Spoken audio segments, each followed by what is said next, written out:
Tunis-sur-Seine, d'après la légende, Tunis-sur-Seine, c'est un village utopique et sans frontières qui prend vie chaque été en Île-de-France.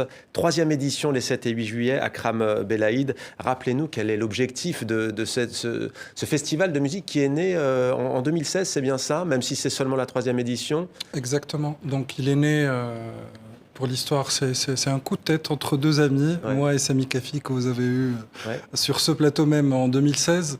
On voulait créer un festival qui réunit les talents de la scène alternative tunisienne.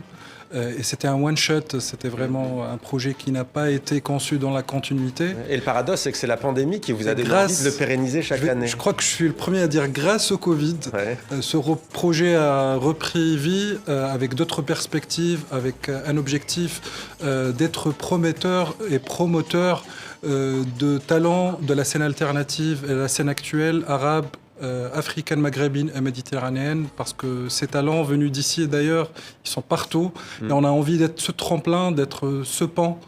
Tunis, Seine.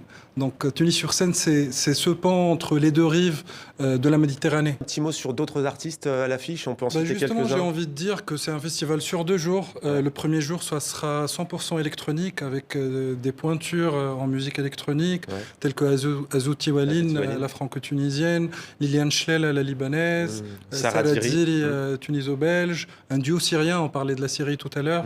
C'est un projet inédit qui réunit 2 artistes qui viennent de 2 milieux différents. Joundi Majhoul, qui est l'un des pionniers de la scène rap syrienne, et Macha, et qui vont présenter un projet inédit, électronique, drum and bass, à Petit Bain.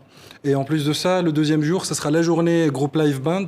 Donc il y aura au programme au moins 8 concerts, des invités de l'Algérie, du Liban, de la France. Un événement universel. Voilà.